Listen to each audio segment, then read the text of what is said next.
Hello students, GPS online classes में आपका स्वागत है। सोशल साइंस के अंतर्गत हमारा चैप्टर लोकतंत्र क्या, लोकतंत्र क्यों, इस चैप्टर का अपना रिवीजन चल रहा है।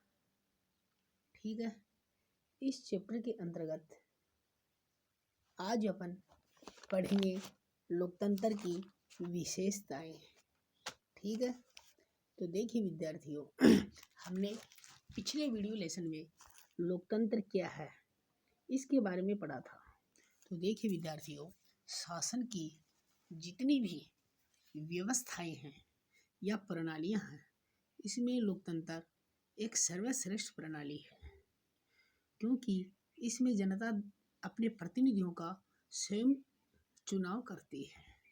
ठीक है, तो लोकतंत्र की विशेषताओं में हम सबसे पहले पढ़ेंगे जनता का शासन। लोकतंत्र जनता का शासन है, क्योंकि जनता द्वारा लोकतंत्र में प्रतिनिधियों का चुनाव होता है। ठीक है, जनता द्वारा निर्मित शासन, जनता द्वारा चुने जो प्रतिनिधि होते हैं वही देश का शासन चलाते हैं।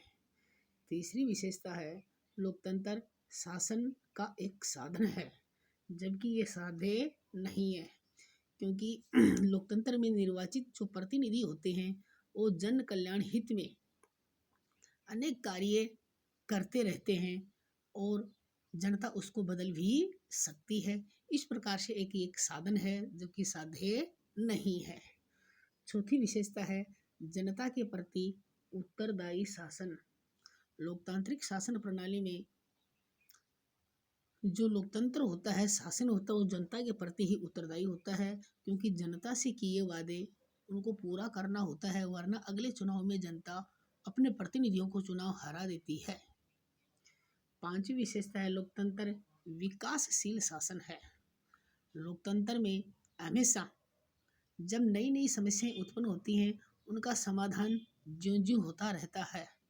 इस प्रकार से ये एक विकासशील शासन है जो निरंतर चलता रहता है। छठी विशेषता है निष्पक्ष व स्वतंत्र चुनाव। लोकतांत्रिक शासन प्रणाली में जो चुनाव होते हैं वह चुनाव आयोग की देखरेख में होते हैं, वह निष्पक्ष व स्वतंत्र ढंग से कराए जाते हैं। इसमें प्रत्येक वोट का एक समान मूल्य होता है। इसमें किसी भी प्रकार का कोई भेदभाव या अंतर नहीं किया जाता है। सातवीं विशेषता है निश्चित समय पर चुनाव।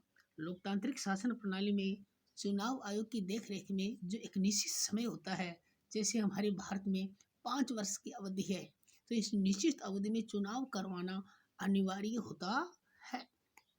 आठवीं विशेषता आती है चुनाव आयोग की देखरेख में चुनाव आयोग एक स्वतंत्र निकाय है जो एक संवैधानिक संस्था है। तो इस आयोग के तहत हमारे देश में राष्ट्रपति, उपराष्ट्रपति, लोकसभा, राज्यसभा, विधानसभा के चुनाव संपन्न करवाए जाते हैं। इस आयोग की संपूर्ण जिम्मेदारी होती है, उसको संवैधानिक शक्तियां प्राप्त होती है। इसमें राजनीतिक दलों का कोई हस्तक्षेप नहीं है। इस प्रकार से हमने लोकतंत्र की विशेषताओं के बारे में अध्ययन किया है। इसलिए हम इन विशेषताओं का अध्ययन करने के पश्चात यह कह सकते हैं कि शासन की जितनी भी प्रणाली हैं, इसमें लोकतंत्र दुनिया की एक सर्वश्रेष्ठ शासन प्रणाली है। ठीक है विद्यार्थियों, अब हम लोकतंत्र की विशेषताओं का अध्ययन करने के बाद इसमें से आपको कुछ अभ्यास कार्य बल्कि कुछ क्वेश्चन आपको करने के लिए देते हैं। इसमें पहला प्रश्न आपको जो करना है, लोकतंत्र की परिभाषा दो। लोकतंत्र की परिभाषा जो आपने पिछले वीडियो लेसन में पढ़ी थी, इसके बारे में आपको देना है। ठीक है, दूसरा क्वेश्चन आपको करना है लोकतंत्र की विशेषता जो आज हमने अध्ययन किया है। तीसरी विशेषता है डेमोक्रेसी, ग्रीक भाषा के किन शब्दों से मिलकर बना है। इसमें है 2 शब्द, डेमोस प्लस क्रेटिया। डेमोस का अर्थ है जनता, क्रेटिया का है शक्ति। इस प्रकार जनता की शक्ति। ठीक है विद्यार्थियों, आज की वीडियो लेसन में इतना ही। नेक्स्ट अगले वीडियो में। Thank you.